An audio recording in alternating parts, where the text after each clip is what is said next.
So linear equation in two variables, इसमें आज ना हम एक बड़ी इंटरेस्टिंग सी चीज पढ़ने वाले हैं। हम क्या पढ़ने वाले हैं? हम लोग पढ़ने वाले हैं कि इन इक्वेशंस को सॉल्व कैसे किया जाता है, यानी वो सॉल्यूशंस कैसे फाइंड आउट किए जाते हैं। अगर हमारे पास ये कंसिस्टेंट इक्वेशंस हैं तो हम इसमें सॉल्यूशंस कैसे फाइंड आउट करते हैं। तो आज इसमें हम सबसे पहले जो मेथड लेके चलेंगे, that method is substitution method.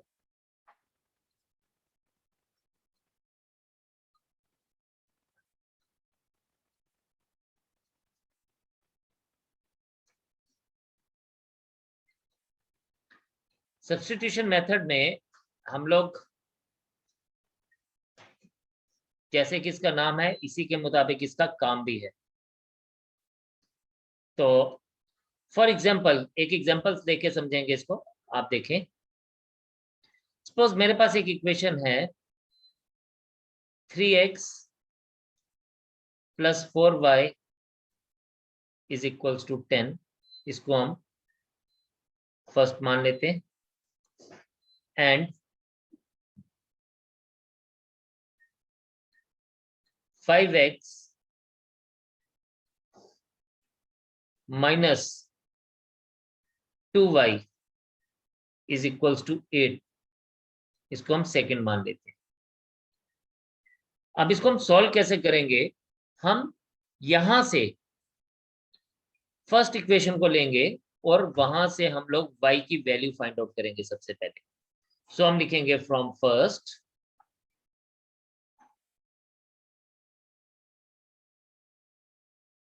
4y is equals to 10 minus 3x। ये 3x हमारे पास सब्स्टिट्यूट ट्रांसपोज हो गया। And y is equals to 10 minus 3x upon 4। ये हमें y का वैल्यू मिल गया इन टर्म्स ऑफ x। अब हम इसको सब्स्टिट्यूशन मेथड क्यों बोलते हैं? बिकॉज ये जो हमने फर्स्ट से y का वैल्यू निकाला, इसको हम सेकंड में सब्स्टिट्यूट करेंगे। तो सब्स्टिट्यूटिंग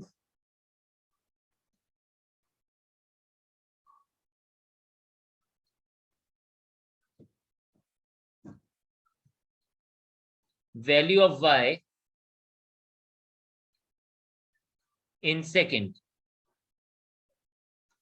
तो हमारे पास क्या बन जाएगा? 5x minus 2 into 10 minus 3y upon 4, sorry 10 minus 3x upon 4 is equals to 8।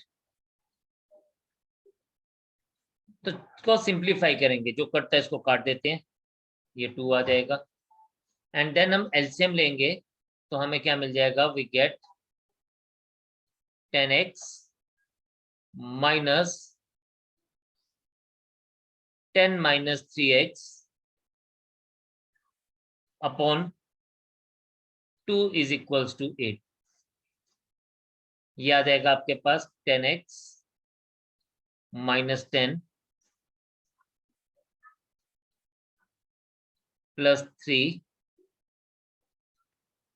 Is equal plus 3x is equals to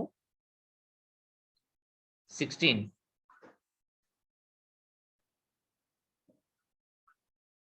ये आ जाएगा 13x is equals to 16 plus 10, और यहां से हमें मिल जाएगा 13x is equals to 26, therefore x is equals to 2। तो हमने x का वैल्यू फाइंड आउट कर दिया। नाउ बड़े ध्यान से समझने वाली बात है, हमने सबसे पहले क्या किया? हमने फर्स्ट इक्वेशन से y का वैल्यू निकाला और उस y की वैल्यू को सेकंड में पुट किया। यहां से हमें x का वैल्यू मिल गया। Now substituting x in first again, substituting x in first, we get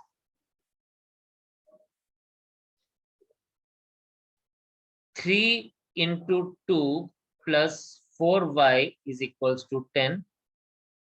6 plus 4y is equals to 10. This implies that 4y is equals to 10 minus 6. 4y is equals to 4. और finally y is equals to हमें क्या मिल गया, 1 मिल गया। अब हमने x का value भी find out कर दिया, हमने y का वैल्यू भी फाइंड आउट कर दिया। हम चेक करेंगे कि क्या ये जो वैल्यूज हमने फाइंड आउट किया है, क्या ये वैल्यू करेक्ट भी है कि नहीं। तो बड़ा आसान सा तरीका है इसको फाइंड आउट करने का कि क्या जो हमने आंसर निकाले क्या वो करेक्ट है कि नहीं है। तो हम सिंपल सा काम करेंगे, यहाँ पे फर्स्ट इक्वेशन में x का y और y का वैल्यू डालेंगे। तो 3 2 जा 6, क्योंकि x की वैल्यू 2 है। 4 1 जा 4, 6 plus 4 is 10, right hand side के बराबर है। ये आंसर हमें ठीक मिल रहा है। यही चीज हम सेकंड इक्वेशन में भी चेक करेंगे। 5 2 जा 10 एंड 2 1 जा 2, 10 माइनस 2 इज 8। तो हमें सेकंड आंसर भी करेक्ट मिल रहा है। इसका मतलब जो हमने आंसर्स फाइंड आउट किए, x और y का जो वैल्यूज फाइंड आउट किया वो एक करेक्ट वैल्यूज था। तो इस तरह से ये हमारा सब्स्टिट्यूशन मेथड है, जिसको हम यूज करके बड़ी आसानी से x और y का वैल्यू फाइंड आउट कर सकते हैं। तो आप इसको बड़े ध्यान से एक बार समझेंगे, देखेंगे, और कुछ नहीं समझ आएगा तो वीडियो को एक बार दोबारा से जरूर देखिएगा। सो सब्स्टिट्यूशन मेथड इज फिनिश्ड। आपको अब क्या करना है, सिर्फ और सिर्फ ढेर सारी प्रैक्टिस।